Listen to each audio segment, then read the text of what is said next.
Well, powerboats, clues in the title. Unfortunately, apologies for that, the power to the commentary box and the entire timing system there and the streaming. In fact, anything you kind of need to transmit a modern set of championships. So, huge apologies for that. Someone must have kicked the plug out as they were walking across to the cafe. I definitely wouldn't want to be that guy, but we are back. It's the name of the game, ain't it? You know, when you're conducting a whole production outdoors, you know, weather conditions, a bit of everything. It is quite an intricate process setting all this up. Yes, it is. Yes, it is. So we're back, and we thought it would be rude for us not to bring you the conclusion of the very first pole position race of the year for this 2023 UIM XCAT World Championship.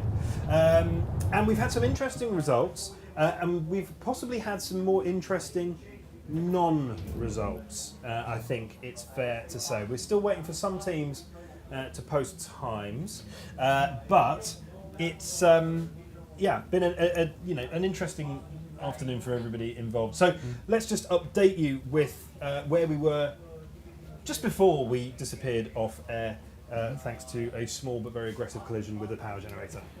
So, in first place, it seems 222 Offshore have posted the fastest lap, so most likely than not, they will be on pole position. Number 2, Faza, the UAE team is in second with 3 minutes and 12 seconds. The legends. The legends. And in third place, Console Brokers, 3 minutes, 12 seconds and 7.59. So they're so close. It's 500ths of a... That's right, 500th of a second between second and third, which to be honest, is much tighter than I thought it was going to be, just because of the disparity between the conditions, between when Faza had their run and when Console Brokers had one of theirs. So, yeah, what a turn up for the book. Sorry, I got right in the way of your flow there. Carry on. No, that's quite all right, Stu. And in fourth place, we have HPI Racing Team with 3 minutes and 19 seconds. In fifth place, Team XCAT with 3 minutes and 21 seconds. And in sixth position, Q8 Oils with 3 minutes and 35 seconds.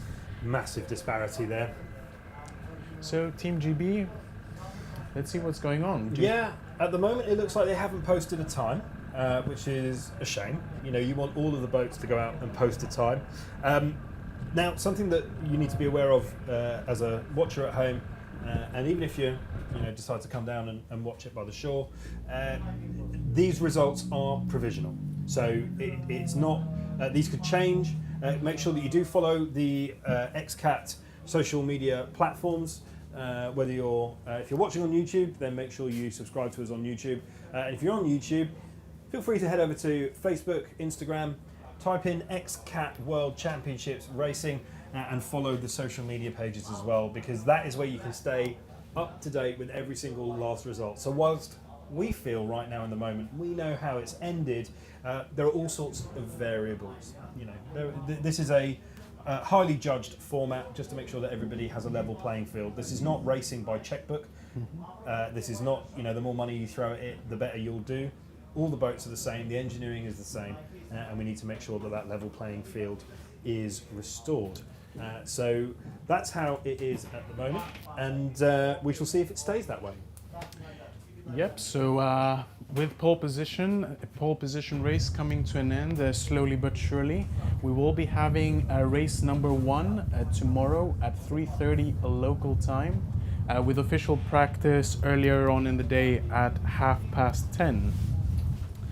Here you can see Rocco Barocco 222 Offshore, helmed by Darren Nicholson, and Giovanni Carpitella being towed out. Should we play a game of what airline is this? Ryanair? Oh. You just waited for the zoom, didn't you? I just got there first. Ryanair. Going from or going to holiday, I wonder. Oh well, it's irrelevant. Some shameless brand promotion there by Ryanair on the XCAT feeds. I know. Invoices in the post. But there we see Rocco Barocco, and that's the quickest way to tell that 222 Offshore are in the air. And at the moment, our pole sitter, massive well done. We spoke to Darren earlier today, and he seemed pretty confident. And Gio Capitella, his number 2 in there, he is the driver rep. So at the beginning of every year, the championship and the championship participants get to choose their reps, and here's the driver rep. Something we'll go through in more detail throughout the rest of this weekend. And that's a pretty cool little jet ski there. It's quite right, and a cool-looking dude riding the cool-looking jet ski. Yeah, so we've spent some time. We've been very lucky to spend time around the Porto de Fiumicino over the last 2 or 3 days. John and I arrived in the middle of the week, and we've spent some time definitely not skiving. We've definitely been working, but we've got to chat with the local residents, the local constabulary, and yeah, this is one of the most exciting things that has happened to the jet ski police, because they are the ones that have to head out there and make sure that it remains safe. You know, they go out there, form a perimeter, and make sure that there isn't any untoward naval style issues where someone comes along and creates an issue for the racing. Safety is the top concern. Safety is the name of the game. While we all enjoy hard racing, what we don't want to see is any kind of injuries or anything like that. And the Polizia and the Carabinieri, they do a great job of keeping us all safe here and making sure that everybody has a great time. Absolutely true. And whilst we're mentioning certain important mentions, a big thanks to Lega Navale Italiana and Sesione di Fiumicino, who were instrumental in organizing this. And yeah, more to come. Yeah, it's a very exciting weekend ahead. We thank each and every one of you for tuning in. It's been a very exciting start to the UIM XCAT World Championships for 2023. This is just the beginning of what is going to be an action-packed, adrenaline-fueled, and just overwhelmingly exciting championship. So thank you very much for watching. Do tell us what you thought of the racing and what you think is going to be the results in race 1 of the 2023 season as we head into it tomorrow. Remember to tune in from 3:30 local time. We are here in Rome. Somebody's got to do it. But make sure you do tune in. Thank you very much. And thank you, of course, to John for keeping the ship steady. And until tomorrow, we'll catch you next time.